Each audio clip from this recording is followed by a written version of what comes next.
Tenth class के बाद NCC कैसे ज्वाइन करें। आज के टाइम में बहुत सारे स्टूडेंट ऐसे हैं जो टेंथ क्लास पास करने के बाद एनसीसी ज्वाइन करना चाहते हैं, लेकिन उन्हें इसके बारे में पूरी जानकारी नहीं होगी।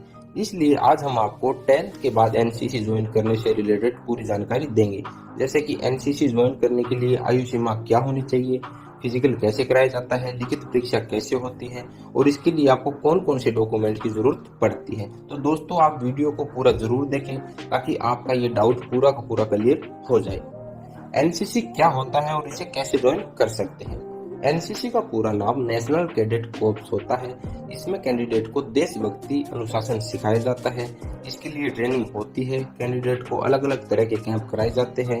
एक तरह से कहा जाए तो एनसीसी एक छोटे स्तर पर कैंडिडेट को सैनिक बनने के लिए तैयार करती है। एनसीसी में सेना की ही तरह 3 विंग्स होती है, आर्मी विंग्स, एयर विंग्स और नेवल विंग्स।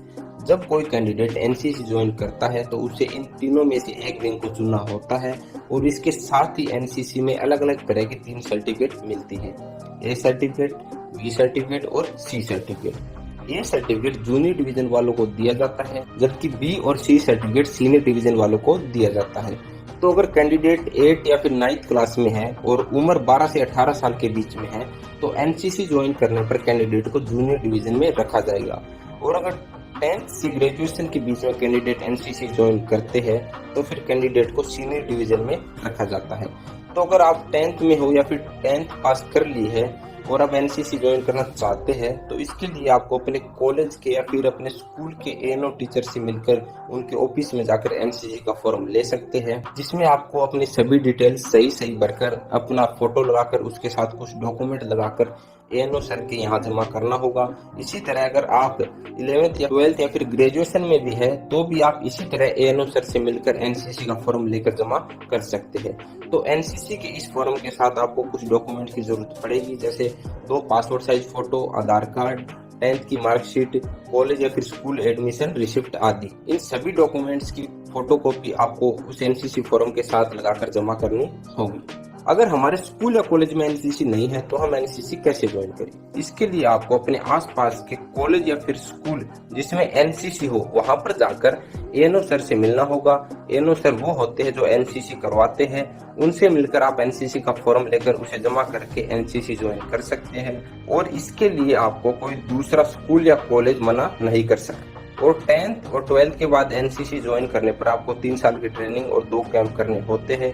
इसमें पहले साल में बेसिक ट्रेनिंग होती है, जिसे करने के बाद दूसरे साल में कैंडिडेट को बी सर्टिफिकेट और तीसरे साल में सी सर्टिफिकेट दिया जाता है। तो एनसीसी की भर्ती में किसी तरह का कोई फिजिकल नहीं होता, लेकिन अगर किसी स्कूल या कॉलेज में एनसीसी ज्वाइन करने वालों की संख्या वहां पर अवेलेबल सीट के मुकाबले अधिक होती है तो वहां पर एएनओ सर ही फिजिकल की कंडीशन रखते हैं, जिसमें कैंडिडेट्स की छटनी की जा सकती है। तो सीनियर डिवीजन के लिए पुरुष कैंडिडेट की हाइट 5 फीट 4 इंच जबकि लड़कियों की हाइट 5 फीट होनी चाहिए। सीनियर डिवीजन के लिए वेट पुरुषों का 49 केजी और लड़कियों का 46 केजी होना चाहिए।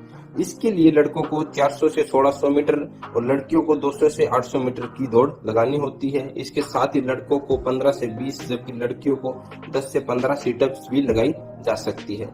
इसके साथ ही एनसीसी में एंट्रेंस एग्जाम भी लिया जाता है, जिसमें NCC general knowledge, defence, current affairs, sports award आदि से संबंधित प्रश्न पूछे जाते हैं और ज्यादातर सभी बच्चे इसे क्लियर भी कर देते हैं। तो ये एनसीसी ज्वाइन करने का पूरा प्रोसेस होता है। तो इस तरह आप अपने कॉलेज में या फिर आसपास के किसी कॉलेज में एनसीसी ज्वाइन कर सकते हैं। तो दोस्तों, अगर एनसीसी के प्रति आपका कोई भी डाउट रह गया है तो मुझे कमेंट करके जरूर बताएं। मैं आपके कमेंट का रिप्लाई देने की पूरी कोशिश करूंगा। और अगर आप हमारे चैनल पर पहली बार है तो चैनल को सब्सक्राइब जरूर कर दीजिए ताकि आगे भी आपको एनसीसी एंड डिफेंस से रिलेटेड पूरी जानकारी मिलती रहे। जय हिंद, जय भारत।